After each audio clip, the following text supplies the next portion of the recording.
it's good to be exposed, to listen to a lot of stuff, to watch a lot of movies, to go to see a lot of theater, go to photography exhibits to learn about lighting, go to museums, see paintings, see sculpture. It's really good to, like accumulate a lot of art, just consume so much. But then don't try to copy it.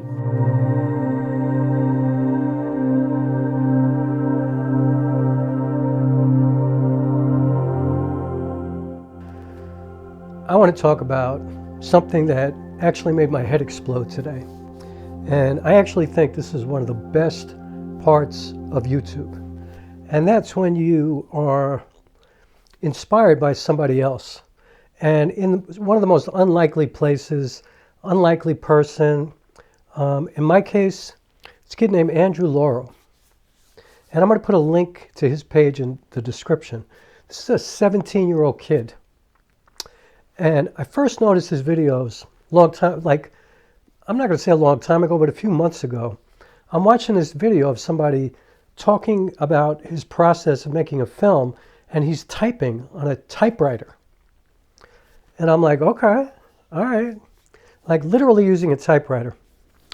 And, then we went back and forth a little bit, and I didn't really, like it didn't really register who I was dealing with here. And then I got a couple of comments on some of my videos, but I didn't even look who it was. And, it just sounded like a grown-ass man leaving me these really interesting comments and very generous, very supportive, long comments trying to help me with some stuff. Because, I made some videos where I was complaining about quite a bit of stuff. So anyway, I go to one of his videos today, and he's talking about headphones at the beginning. And the video is really about how he hates digital and he loves analog. And, he hates technology. Well, he doesn't really hate technology, and he's like a mad scientist. I mean, he actually created a scientific chart showing you like the extremes of technology going all the way to AI, and then the extremes of analog before technology where, it would be annoying. Your workflow would be like too hard. You wouldn't get any help at all. And the stuff in the middle, he was saying, is the best place to be, where you can still have this tactile, experience. You still have tangible stuff involved in your work, all the way to AI, which can just do something easy for you, like autofocus or something like that, which I don't use autofocus, and I'm not using autofocus now. And but like autocorrect, stuff like that. There is plenty of AI that I do use, even though I hate AI. And by the way, like, just as an example, like if you're using that voiceover stuff from Artlist, I see these ads all the time where Artlist, you pick your voice, you write a script, and then you have a voiceover for your video. And I'm like, you don't understand. Like, I know people who have earned a living doing voiceovers forever. And so that kind of technology, it just puts people out of work forever, And also, it just, to anybody who's really discerning with, the art that they consume or, even the YouTube stuff that they consume, you can tell when it's AI. I can always tell when it's AI. And it could not be more boring. So that's just my 2 cents about that. So, no hatred towards Artlist or anything like that, but I just do not like that voiceover software. That just hurts my spirit. I think a lot of this new AI technology is just putting people out of work. And I don't really understand the point of it, to be honest with you. Like, I just don't get it, There's a lot of stuff, like, I don't understand. Why do we need cars that drive by themselves? Why do we need to not have cashiers in a supermarket? Why do we have to put people out of work? I just, what are people supposed to do? Is everybody going to work online? Is everybody going to be sitting behind a computer for the rest of their lives? I don't get it. But anyway, back to my guy, Andrew. So his video today, well, it starts off where he's wearing a pair of headphones and he just throws them off and he says he hates headphones. And so right away I'm connected to this because I don't like headphones. I do not like headphones. And the reason is exactly what he said. It just, aside from the fact that it's annoying for me to have something in my ears because my ears happen to be really sensitive. And so I don't like it for that reason. I don't like to put anything in my ears either. And if I do have to wear headphones, I'm wearing over-the-ear headphones. But, even when I was in the music business making records and stuff like that, and I was a vocalist, I didn't use headphones. I would put the headphones down and record live in the room. Or I would do it in front of the speakers. Because, the thought that you have to isolate your vocals all the time, you'd be surprised how many records, hit records, great legendary records, had the vocal recorded right in front of the speakers or right with a live band with, plenty of stuff bleeding into the microphone. So anyway, the way that I related to this, first of all, you got to check out his video because it's incredible. It's so well thought out. He also is into woodworking and stuff like that. I mean, this kid really gives me hope for the future, that if there are young people like this, young artists like this who are so capable and, not looking for the easy way out for everything. And in fact, he's kind of like a revolutionary. Like he rejects a lot of the stuff that makes it easy. Like I love so much that he uses a typewriter. I just love it because then think about it, when he types stuff out, he's got to take that material, and if he's going to keep it or share it with somebody, if he's collaborating with someone, he's going to have to type it again and put it into his computer. Because I know he's not going to use AI. He's not going to scan it and then let some program just extract the written words on. He's not going to do that. That's not him. Or create a PDF. I guarantee you this kid is going to retype it onto the computer. But he wants that experience, that analog experience of using a typewriter, and I totally understand that. So headphones for me is a deep issue because I don't like a microphone either. For this, obviously, I have to use a microphone. And let me just stop real quick and say, for anybody who knows, I'm obviously shooting with two angles. I have Panasonic S5 shooting with a 50mm f1.4 Minolta Rokkor vintage lens. And that's the original S5, manually focused, obviously, shooting in log. And here, the wider shot, I'm using a Panasonic GH5, using a TT Artisan 17mm f1.4, which is a 35mm equivalent, and I'm also shooting in log. So that's what I'm doing. Obviously, all manual, both of them. The TT Artisan lens is very, very close to looking like a vintage lens, especially when you shoot wide open and it's really hard to get exact focus. I like that. I like that it's a little soft and it looks like film. So anyway, back to my headphone thing. So my life has been in the theater for the last 10, 15 years. And when I rehearse, obviously in my apartment. And when I first started memorizing scripts, I would obviously lock myself in my apartment and just I'm a very dedicated, committed person. I would lock myself in my apartment for weeks at a time, just leaving to get food basically. And I would just rehearse and rehearse in that space until I would have literally sometimes in excess of 200 pages memorized, locked down, you could not get me off my lines. I had them down perfect. And it was something that I enjoyed doing. I enjoyed the process. And one really cool thing that I did all the time was that I would have these things in my apartment. I have these sculptures called Ted's Heads, and it's from a guy in Haverstraw, New York, who used to go down to the Hudson River, take all this native stone, and he would sculpt these heads. And actually, his work is in museums. The New York Times did a big article on him a few years ago, but you could see back here, I have two Ted's Heads. I have one here and one behind me. I don't know if you could see the other one here. One here and one here. And I actually, when I rehearse, I look at those faces. And I also look at, I have a picture of my dog here, Stinson, rest in peace. I love that boy so much, sometimes I wish I never met him. I got a picture of my grandfather up there, which you can't see because it's dark in here. And I like dark, moody sets, so don't sweat me on that. I have a bunch of faces. I have a tree of life from Africa that is sitting over up by my television, and you can see these different faces crawling up on each other. I got pictures of my parents. I got, all kinds of stuff in here, and I literally rehearse to those faces. And, it's kind of weird because I almost see them moving because I know these people. And when I rehearse to them, I am having this conversation with those faces. I often tell people when people ask me, how are you so comfortable in front of a camera? I tell people all the time that I don't look at a camera.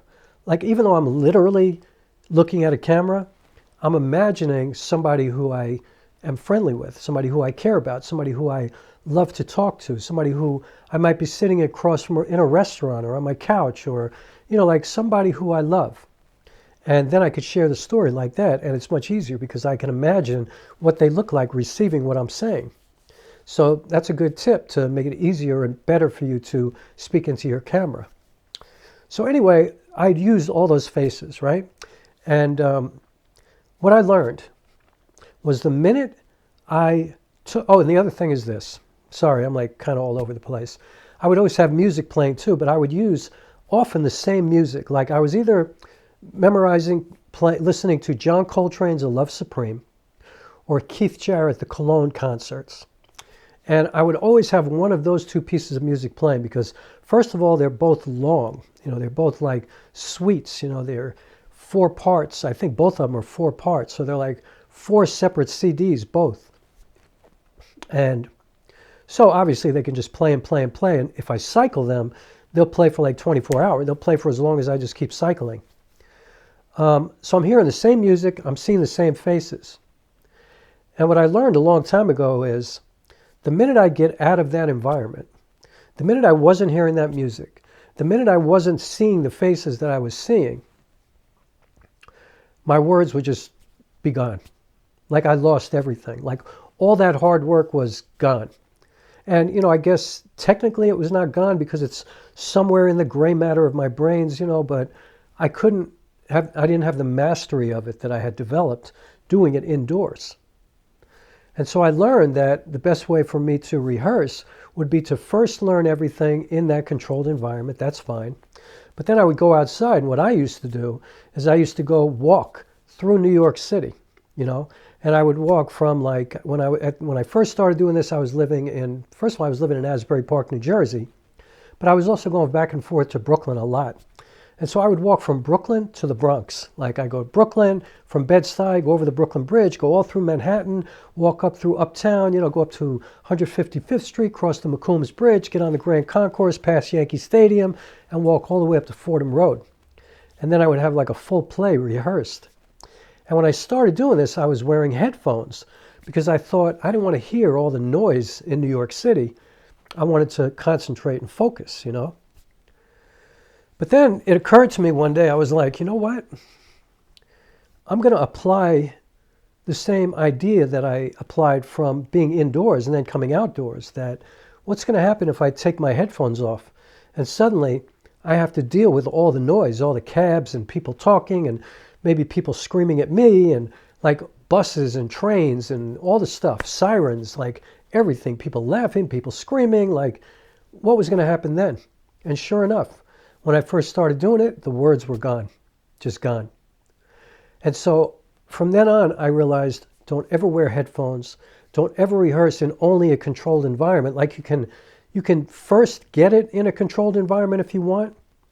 Although I prefer to do it without headphones anyway. I'll just turn the music off because I don't really want to have anything in my ears. I want to hear the world around me. But it got to the point where I would rehearse and I'd be walking through New York City. And then when I moved to the Bronx, I'd walk from the Bronx to Brooklyn. And when I would hear all these people and all this noise and all this life, like to me, life in New York City sounds like a symphony. It sounds like music to me. It's beautiful. It's like, it just sounds very symphonic to me. And, but it can be, distracting for sure. But I realized that it actually helped me. And it got me to the point where once I got to the theater after developing a play for years, because it would take usually 2 or 3 years to develop a play until I finally would have a real official opening at a theater. And then I would run it for 3 years, 2 years, 3 years, 4 years, whatever. But it got to the point that because of this type of preparation, when I got into a theater, nothing could take me off my lines, nothing. If a light went out, if somebody got up to go to the bathroom, if people were walking around, if there was a power outage, like anything could happen. Somebody could have a baby, a heart attack, like I would never lose my lines ever because I was so prepared. And in fact, it also taught me to use everything in my environment. Like when I would rehearse my play, I would imagine that these people were actually present and all these things around me, all these buildings and all these cars and buses and trains, and they were all part of the story. And for my first play, Broke Wide Open, which is kind of in line with these things that I rehearsed to that I talked about earlier, there's a great artist named Jason Cicino who lives in Asbury Park, New Jersey. And I had him paint a mural for me for my first play, Broke Wide Open. And it was this beautiful mural, and it was kind of a collection of these multicultural faces that I had come across and had exchanges with all over the world while I was developing that play. And he, like I sat and I explained all of these people to him, and he created this surreal painting of his, his perception of what they look like. And so every night when I did the play, I just had a relationship with these faces on that mural. It became very personal to me, and I saw the same thing. Like I could see their faces moving. I could see the expressions in their eyes change, in their mouths. Like it, and I know literally that was not happening, but I felt it happening because they became real people to me, because they were based on real people to me. So even though Jason didn't know them, Jason created them based on what I told him, and suddenly they became my people every night. And I did that show. I did 8 shows a week for 6 months with that mural. And I still own it. I have it in a storage space. It's 25 feet high and 22 feet wide. And it's part of the most beautiful experience I ever had. And so I say all that to say, sometimes technology, we have noise canceling and we have, voice isolation and all this kind of stuff. And does it make things easier for editing and things like that? Yes. But I also think that, too much innovation is like pulling us away from being human. It's pulling us away from each other. Like we don't need to collaborate as much. We don't need to reach out to each other for help. We don't have to ask questions. We can just Google it, or we can just ask Siri a question, and everything's right there for us. We don't have to do any research. We don't have to go to the library. We don't have to go to museums. We don't have to do anything. You don't have to go to the movie. You don't have to do anything. And I think it's sterilizing people. It's making everything feel sterile. It's making everything feel like without a soul. There's nothing there. There's no heart. It's like real life is beautiful because of its imperfections. That's what I love about vintage lenses. They're beautiful, like perfectly imperfect. They have all these things about them that anybody who's looking for the sharpest lens and the sharpest image, it would drive them crazy.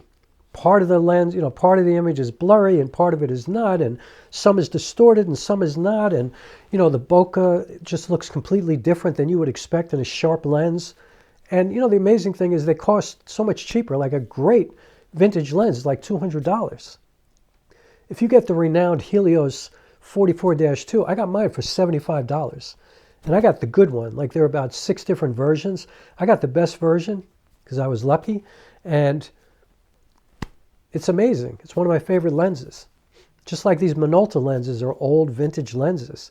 They're all manual. They're beaten up, My father owned them. And I love them so much. I love the character. They look so beautiful. So, yeah, this guy Andrew, man, I love his channel. I love what he's doing. He's somebody who's very worth following. And I think he's an important artist because he's somebody who's not forgetting the past, and he's also understanding the foundation of all this AI and all this technology and all this, advancement is nothing without the foundation that it came from. And if you forget where it came from, then I believe you're headed nowhere. You're just continuing to move forward, but you have no foundation, you have no base. You have nothing you don't understand where you got this from. It's like you can't really be a great R&B singer unless you know who Sam Cooke is, or Al Green, or James Brown. You can't be a great guitar player unless you know who Charlie Christian was, or Wes Montgomery, Jimi Hendrix. Like, you have to know where it came from. You have to watch old films to appreciate, to be able to be a good filmmaker today, I believe. And you can certainly be technically proficient.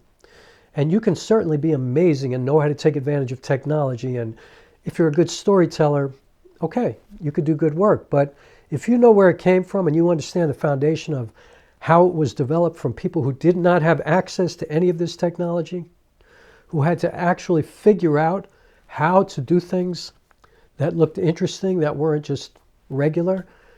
Things that like Charlie Chaplin risked his life sometimes trying to get some of the shots that he got for his films. Citizen Kane, I mean, there's no technology then. It is the most brilliant film. The composition in that film, the use of depth of field, things like that, the lighting is unbelievable. So I don't think a lot of people today could even fathom doing that kind of work without technology.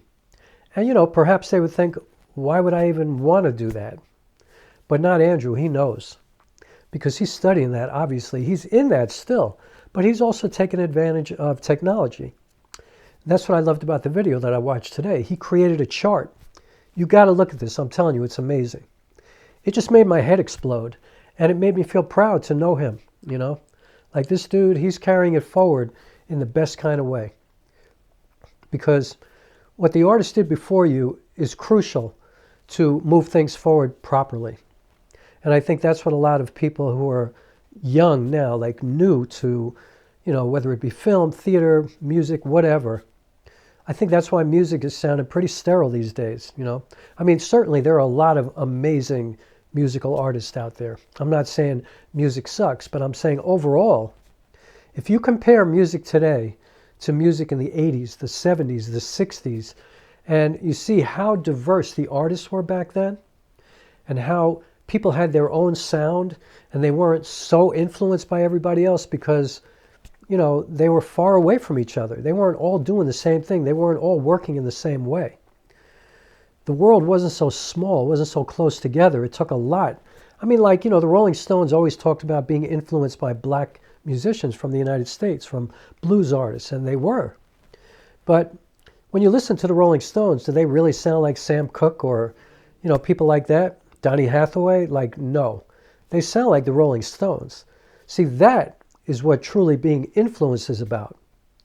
There's a difference between that and just copying or mastering what you hear. That ain't it. You're losing yourself when you do that.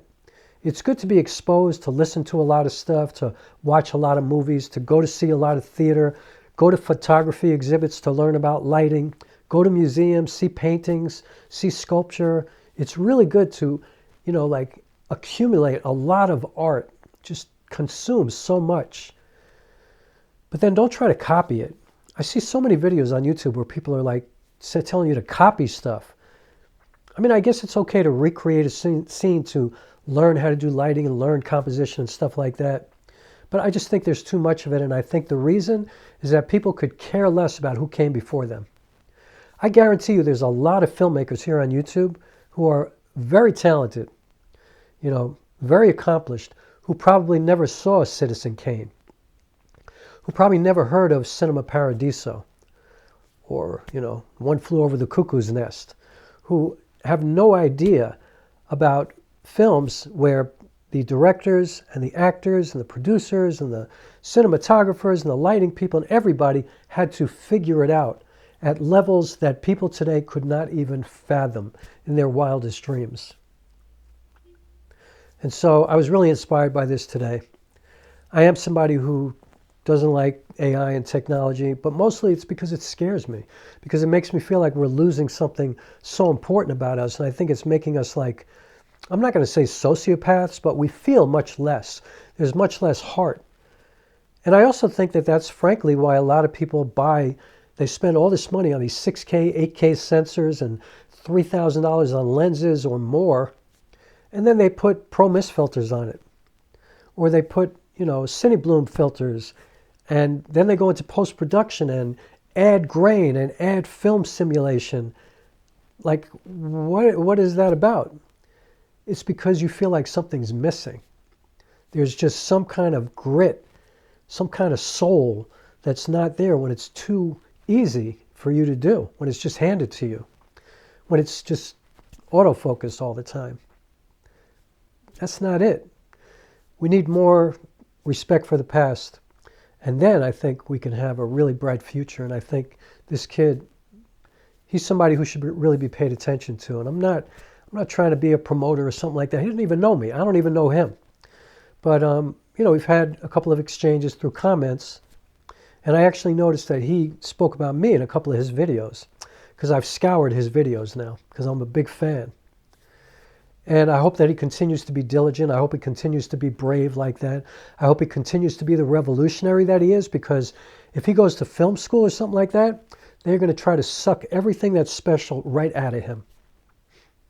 They're going to try to make him be like everybody else. They're going to require him to use certain types of gear and push him away from what he's doing, which is experimenting and working with things that you actually have to build.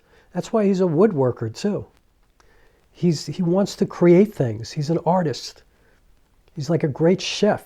You know, just give them a bunch of ingredients and they're going to create a masterful meal, something you'll never forget.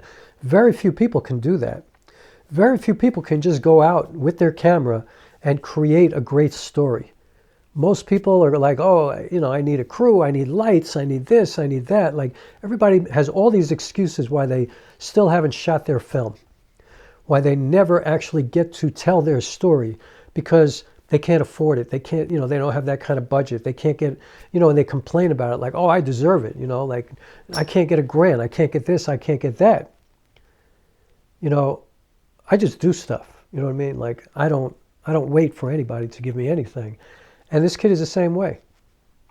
So, yeah, lose your headphones, bring the world in, allow yourself to be a part of what's around you, because the best art that you're going to create is going to be from the world that you're living in, the experiences that you have, the people that you meet, the places that you visit.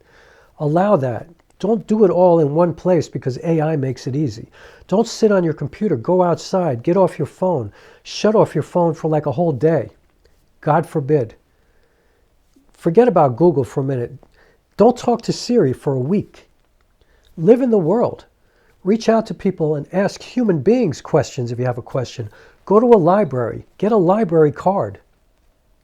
Buy books. You know, go to the movies. Go to the theater. Do things that you don't think you like. A lot of people might go, I don't like the theater. You don't even know. Trust me, every person in my life who has told me I don't like the theater,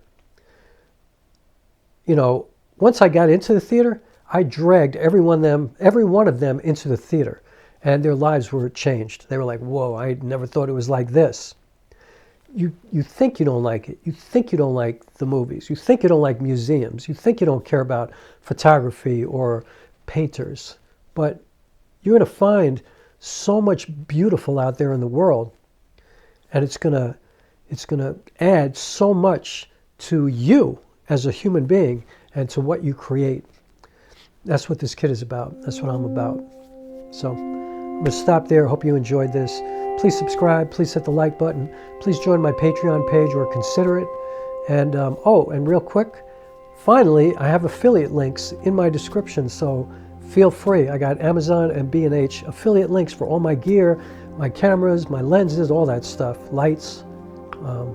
Check it out. Smartphone filmmaking gear, that would really help me out, and I would appreciate it. And you don't pay even an extra penny for that. And I am going to end this video, like the other one, right now.